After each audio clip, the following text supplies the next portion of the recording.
रे बेचले हम कोई छटे को रातिया ये भौजी सुजना पैया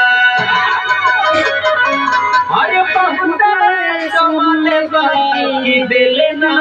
रुपैया अरे बहुत कमाले बाकी दिले ना रुपैया